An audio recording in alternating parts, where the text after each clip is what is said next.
Hey everyone, welcome back to the Pilot's Wife podcast. This is Amy McLaren, and this week I am recording a little bit later than I normally do, and that's because this week was my birthday, but also because I've had some crazy hard stuff happening just with resourcing to do with the magazine and people kind of signing up to join the team and then not turning up, and trying to recruit somebody who I was really keen on, and then they are making me wait. And so along with all the other stuff that I've got to do, I've been a little bit delayed, and so the pressure has been getting to me a bit, and I just found it really hard to think. So it took me a while to get around to doing the podcast so that I could really think about what I wanted to share this week. But there was a marriage counselling session I held with a couple this week where I was explaining in more detail about the value of having a vision for your marriage and doing the values exercise, and how it really brought this secret skill that I really think makes all the difference to happy couples and having a happy and successful relationship. And it's just a new way of explaining it that I've kind of, that it became from the session. And so I kind of just wanted to share it with you. And also this is quite special because you will hear me in action doing a counselling call with a couple. And so so I do apologise, the sound isn't as good because this is really just the laptop audio. And the couple agreed for me to record it so that they could have access to it later. So it was okay to record, but you won't hear much of the couples talking, so they remain anonymous completely, of course.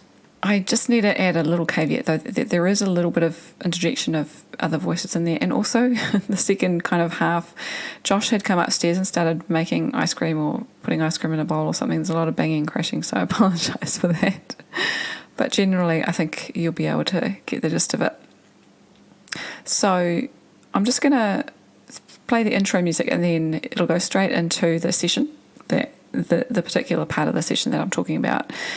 And I might interject a little bit to explain a little bit more what's going on, but basically it's just the recording of a part of a counselling session that I had recently with another couple. So here's the question. For those of us who don't have a picture-perfect relationship, who don't put our highlights reel on social media and pretend it's all rosy, where can I get some down-to-earth inspiration without any religious barriers? Who can give me real-life encouragement, help me be a better spouse, and tell me how to get an even more enriching relationship without becoming a doormat? That is the question, and this podcast will give you the answers. I'm Amy McLaren, and this is the Pilot's Wife podcast.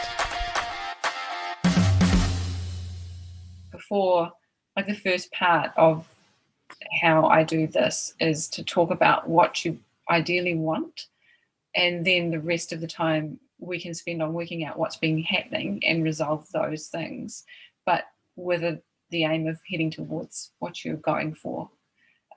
Because we can resolve the problem just, as it is, but it's much more powerful when you resolve it towards achieving what you're actually going for as an outcome.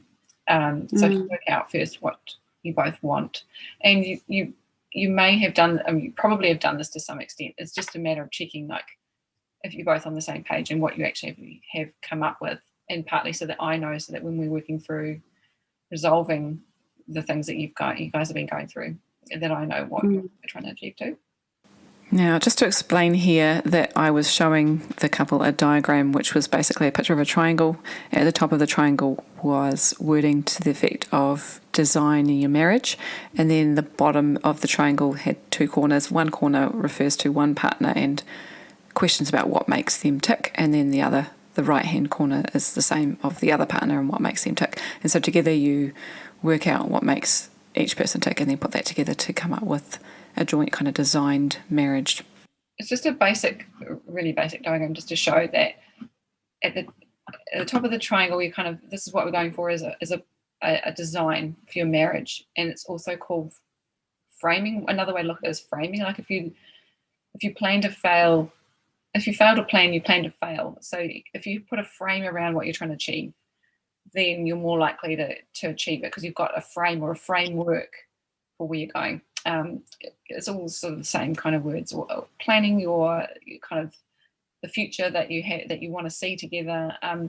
The cradle to cradle design refers to an architect who he used to design his buildings not for his current client, but for their children and their children's children. So he was thinking like sustainability wise. And I think it's quite a cool way to think as well about when we're designing our marriage, because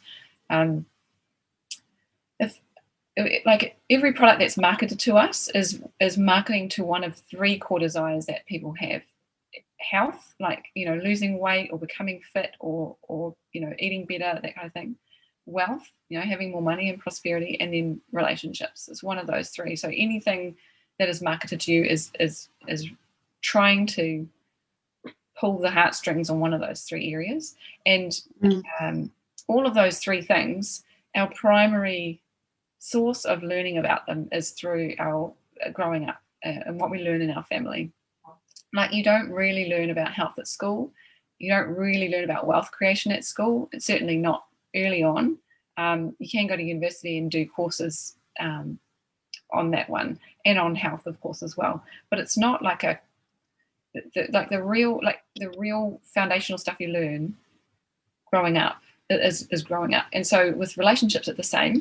And if we have really awesome relationships, then it really pays off for our children and our children's children. So that's kind of, an added bonus of doing our marriage by design and really getting good at having a happy marriage. The number one bonus is, of course, that we enjoy being married, but also our kids benefit from it too. And so then the bottom part of the triangle is the two sides of that joint vision. So one side is one partner. Who are they? What do they want? What are their desires and goals? And then the other partner, who are they? What makes them tick? And what are their goals? And then together, knowing that and understanding that, what should we kind of aim for together? Well, just an example of how I said, if you fail to plan, you plan to fail. I heard this from a TED talk. Just to interject here, there was a bit of a pause to this dialogue while I asked them if they remembered who the guy was who went around the world teaching people about global warming, and I just could not for the life of me remember his name, but it's Al Gore, and he did a TED talk on global warming. And he was saying, like, with global warming, it was a case of failing to plan, and if you don't plan something, you just get the default, and the default is global warming. And so it's the same with so many of us just go into marriage and we just let it happen. It's just the default. It's just, you just get married, and that's all that's it. There's no more. That's just it. We're married now. And there's no thinking about, what would be an ideal marriage for me, like, and for us, and what would we like to come home to, and what kind of culture do we want in our marriage, and what do we want, what kind of values do we want our kids to grow up with, and all that sort of stuff. People just don't. I mean, nobody asks you these questions, and it's all about getting to the the marriage, really, and then that's it. It's kind of like, right, now that job's ticked off, I'll get on with my career goal and my hobby, and that kind of stuff. And so when it happens by default, then you don't have a plan, and so anything can happen. And it's really, like, for an example, Josh and I, we have this vision for our marriage that we want to be each other's cheerleader. And so if one of us is ever struggling with something, like when one partner is struggling with something, and over time they get really bitter about it. They really struggle. It's hard. They get grumpy. It's not nice, right? The other partner, they're first supportive, but after a while, they just get sick and tired of this person being grumpy all the time and upset about this one thing and frustrated, and they start going, just sort it out, like, blah, blah, blah, and not supportive. And it's because the other person it's hard to be around that person who's being sad and grumpy and draining, right, when they've got a problem. And for us, though, our vision is to be each other's greatest cheerleader. So if Josh is going through something hard, I'm never going to stop going, you can do this, that we'll get through it. It's, I'll be there for you. Like, I'm never going to stop, because we've got that simple thing that we agreed. And so I'm not saying let's have this rocket science amazing goal of all these things that we should be achieving, but if you've got like a general kind of understanding of how it's going to be in your relationship, then it's easy to stick to it, and you've got something to draw a line on in the sand and say, look, I'm not going to go past that. This is how it is, and we're both going to keep to it and uphold that thing. And so for us, it was really important to be each other's cheerleader. We both are very ambitious, but we both feel down sometimes, and we need someone to bring us up. And we definitely acknowledged that when we first started going out, was that if ever I was down or he was down, the other one was always there with, like bringing the other person back up and making them feel good again. And so we really wanted to retain that. And so we decided very early on when we got married that that's something that was really important to us. So that's the kind of thing that I'm talking about. But to kind of get an understanding of what you want that to be, let's first try and understand you individually. So that's why I gave you that values exercise. And I think I explained last time the reasons for doing this, right? But I'll just recap that a little bit. So there's two kind of sides to this. One is that when you find your top 20%, I think there's the 80-20 rule, the top 20% of your values, and you're able to make sure your focus is on those, and that's where you get 80% of your satisfaction in life. So that's one great thing. And when Josh first did this exercise, it was at a time where he was feeling really down, and I was like, look, let's do this exercise. And he was so not into it that I actually just asked him all the questions that I've got that I gave you in that exercise and wrote down the answers for him. And then I asked him to just tell me all of the words, and I wrote them down for him just to kind of like force him to do it. But after he did that, he figured out one of his top 5 was exercise, and he just was never getting time to exercise. And so I said, well, great, like this is what's going to happen. You're going to get this, this time I'm going to ask you, have you got your exercise? Are you doing your exercise? When are you doing it? From my side, and we'll assign some budget. And he was so much, it just completely shifted for him. Things just completely shifted because he realized that it was a top one, it was missing. Now he could put it back in there, and it was all good. Even if he didn't even do the exercise, he felt like he could if he wanted to. And so, it's quite a profound thing, even just right there. And then the other half of it is when the other partner kind of tramples on one of our values. That's a common cause of relationships breaking down, because neither of you actually know that's what's happening. You just feel like you're being let down by the other person, and they don't necessarily relate just to your top 5. They could be any of your values, because they're still important to you. But when you know and you understand them and each other, each other's values, even if, like, let's say for now that you exchange your top 5 and you talk about those and you really know those about each other, but you don't even really know the others, it gives you a framework for talking about this. So if you are having some kind of issue, and I always say, if you're arguing, it means there's a problem to be solved, then one of the first things you can check is this one of my values that I feel like the other person's breaching? And, certainly, I think I talked to you about this when we had a problem with me wanting to be on time and Josh wanting to be late. I grew up always like kind of in a family that was valued punctuality, and Josh grew up in a family that I guess maybe didn't, or it's kind of different, and I'll explain that. So we've noticed that there was a problem every time we'd go out somewhere. I'd be like, okay, I said that we'd be there at 7:00, and he'd be okay, and then at 7:00 we were still at home and he was still getting ready, and it's like, but we're supposed to be there at 7:00, and it just felt like every time we went out we were having an argument. And I said, one day I just said, how come you don't want to be on time? Like, I wasn't arguing, I wasn't asking him like, how come you don't want to be on time? As if, like I didn't actually want to know the answer, because there's certain ways you can ask the question, right? But I was asking it genuinely, like, how come you don't want to be on time? Like, is there something I'm missing? And he's like, yeah, like I don't want to be on time to a party and stuff like that, because nobody else is there yet. And then you're kind of standing around and it's all quiet and there's nothing happening and it's awkward. Whereas if you get there a bit late, everyone's there and everything's started, and it's much more fun. Like, there's no fun in being on time. And once I understood that, I was like, I'd never thought of it like that before. But he was right. Every time we were on time, which was not often, but if I was on time, I would get to work events on time and to social events, just me on time. And I was just standing around like there's no one there, and it's like, totally right. And so I was like, okay, well, actually, I want to be on time to some things.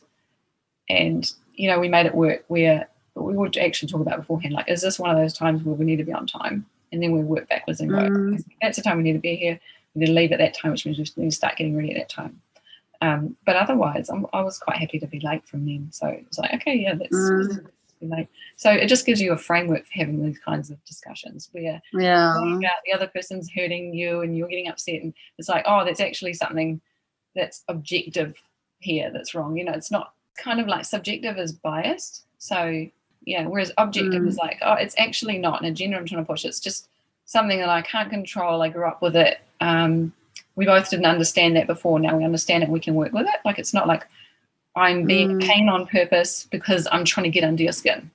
I just had this trait. We both didn't really realize that's what's happening, but it's actually just that I've got this trait. How do we work with that? Neither of us particularly want to hold on to that. It's just that I happen to have that trait. Let's see.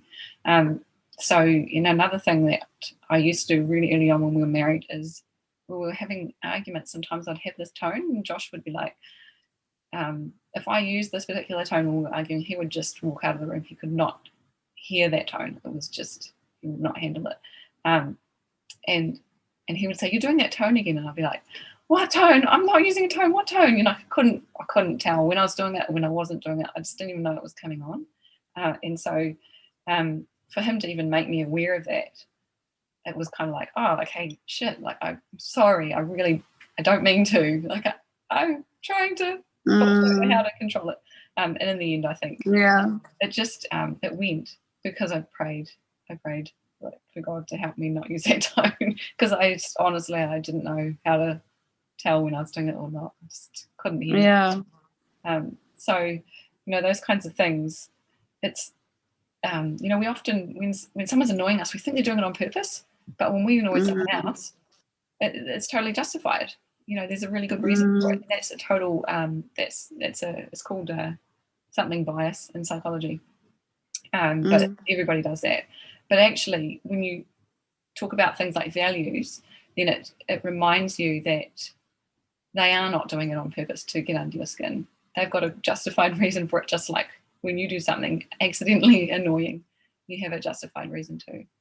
And that's really, really important. Like, I think to get through relationship hurdles and challenges and stuff is to find the objectivity, is to get down to the layers to where it's nobody's doing something on purpose to hurt the other person. Because when you can both understand that, then you can problem solve.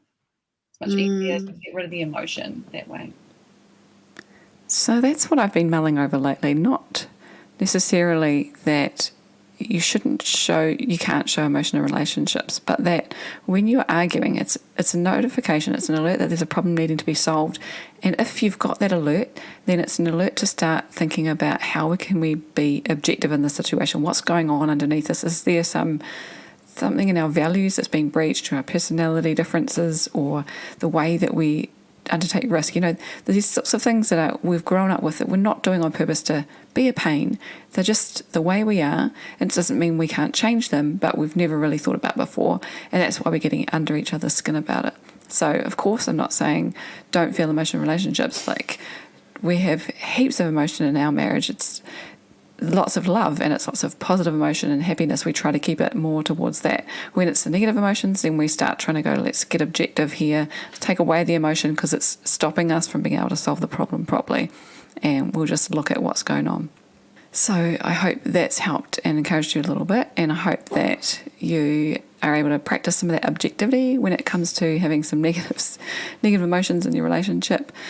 I really appreciate you guys for listening, and I hope that some of this is helping. So have an awesome week. I'll talk to you next week. Ka kite.